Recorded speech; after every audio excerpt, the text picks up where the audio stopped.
Hello everyone, my name is Christine and this is my channel Christine Sews a Lot, where I talk about all things sewing. Today is the big reveal for my collaboration with Emma from Sew Do It Emma on the Hysope Blouse by Deer and Doe Patterns.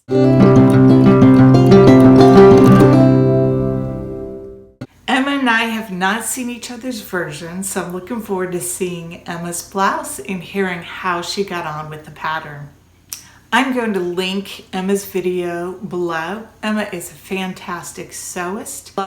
If you are interested in sewing the Hysope Blouse by Deer and Doe Patterns, Emma's going to be doing a sew along and that will be released on July 16th. So let's get into it. I made some notes here so that I would not misspeak. This is my first Deer and Doe pattern and it won't be my last. I love this. I think this is a fantastic pattern for learning to build new skills. So an advanced beginner or confident beginner could learn to sew a facing, bind an arm side, add buttons and buttonholes, put in a placket, and add bust darts with no trouble whatsoever. This is a boxy crop top pattern. It has a side band on each side with 3 buttons. The armhole is finished with some binding and facing for the neckline. The design really attracted my attention. I thought this would be perfect for our hot summers in the South. There were too many things I was unsure of and needed to check before I cut it into my more expensive fabric. When I looked at the pattern, I compared my measurements, and my measurements fall between a 50 and a 52. I have a 43-inch upper bust measurement and a 47-inch full hip measurement. In the past, I have erred on the side of sewing a size too large, and I've gotten gaping in this area and ill-fitting garments. So I thought, let me just do a toile in the size 50. I knew I needed to do a toile anyway because I had several things I wanted to check. I wanted to check bust dart placement. I wanted to check the length because though I want a crop top, I don't want to show my belly. And I also wanted to check the overall fit. So I traced out the size 50. I added 2 inches in length. I knew that I wanted it longer just by looking at the tester versions and measuring my torso in comparison to the pattern piece. So I added those 2 inches right out the gate. And this is my first muslin. I ran up the muslin using this cotton batiste. Wanted to use a fabric that I did not have a lot of money invested in, but that would give me a little bit of a drape to mimic what I would expect in the blouse. I put the facings on the neckline because I did need to check fit. I added bust darts and the plackets. Now I did not interface the plackets or spend a ton of attention on getting them exactly precise. I just wanted to get the general fit. And what I discovered was this was too small. This fit snug and close to the body. So that was not how the pattern is drafted, nor what attracted me to the pattern. It was a look, but not what I was going for. Everything else I was happy with, so I retraced my pattern in a size 54. I went up to a 54 just by looking at finished garment measurements and testing the muslin and deciding how much more ease I wanted for the top, and I was confident the 54 would work, and I'm so happy with it. So for my next version, I cut into this beautiful chambray fabric. I believe I got this from Hearts Fabric in Santa Cruz, California, but I'm not positive. It is a really, really nice chambray. Let me show you the pattern pieces. This is a very simple top. I would even say an absolute beginner if you take your time going around the curves when doing the facing. You've got to learn sometime, and this would be a great garment to learn on. You have 2 facing pieces for the back and the front of the neckline. You have a button placket that is sewn to the front along the side seams. This is marked with notches, so it's very easy to know where you're sewing, where you're folding to get a nice, neat placket. Great instruction. This is the front. You see you have a bust dart. It's cut on the fold. Again, a very simple yet lovely shape. And your back piece has the placket added to it where you're going to be sewing on your buttons. The buttons go on the back. I toyed with the idea of adding an additional button to the side because I did add the 2 inches, but I didn't need it. This blouse was a confidence booster for me. I feel great in it. I love it so much that I immediately cut out another one. I sewed my second version in this rayon, and this is Charlie's favorite. 2 reasons. He loves the print, and who doesn't love a rifle paper coat print? He also loves that it looks dressier, and I think he's trying to say that he likes it in this drapey fabric.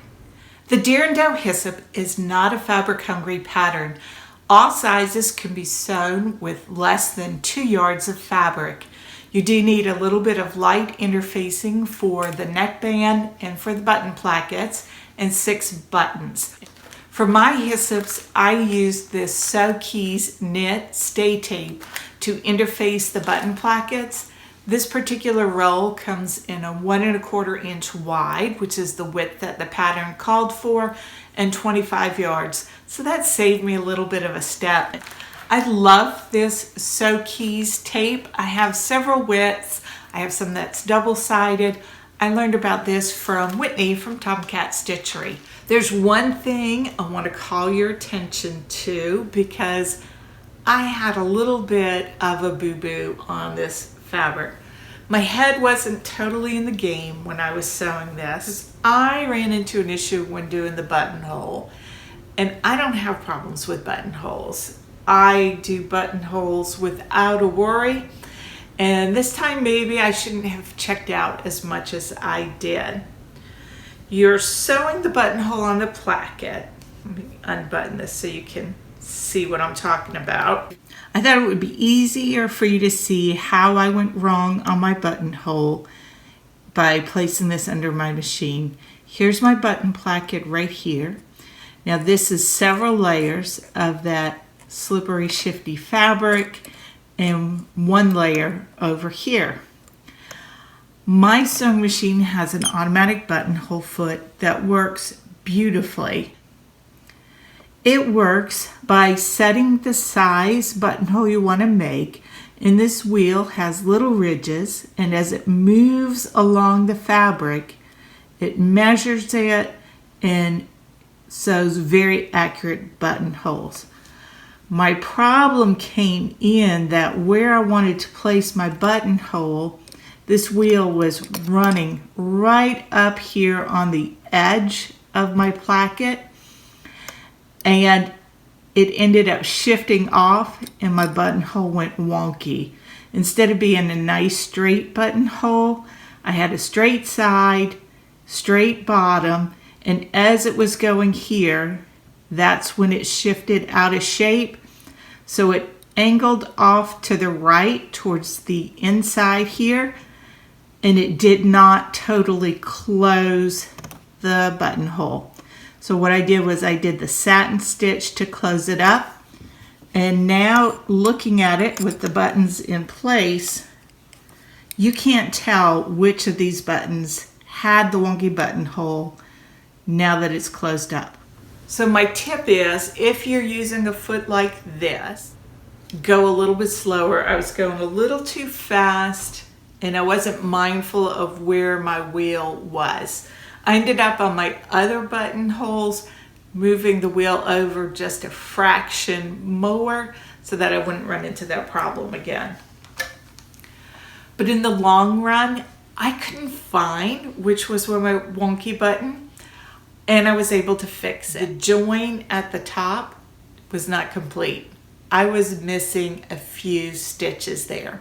So what I did was I took a little sample scrap of my fabric. And I tested my satin stitch width till I found what was pretty close to perfect match. And I just put my buttonhole in, did a few satin stitches, closed it up. I also chose buttons that would blend in and not draw the eye to the buttons and to the potential wonky buttonhole. I love this. I can pull the tops on and off without unbuttoning, and this top is so fabulous. I had to insert my Kylie in the Machine label pronouncing fabulous. This is one of those patterns that makes me love sewing. I have a great fitting top. I love the fabric. I feel confident and I feel great when I'm wearing it. I think this top is on trend without being too trendy. You know, too trendy, it comes and it goes. I feel like this is going to be a good top for me to wear summer after summer. Let me know what you think about the Hysope blouse. Have you sewn it? Or do you plan on sewing it? I'd love to know. Em and I had so much fun working together on the Hysope blouse collaboration. We're coming with another collaboration in August. We are going to be sewing the Evelyn skirt, which is a high-waisted skirt with a really fun slit. I think it will go great with the Hysope blouse. If you've not seen Emma's version, jump over to So Do It Emma and check out her video. Link is below. If you've come to me from Emma's channel, welcome and thank you so much for joining us. And until next time, I hope you have a joyful week and that you find the good in all things, especially sewing.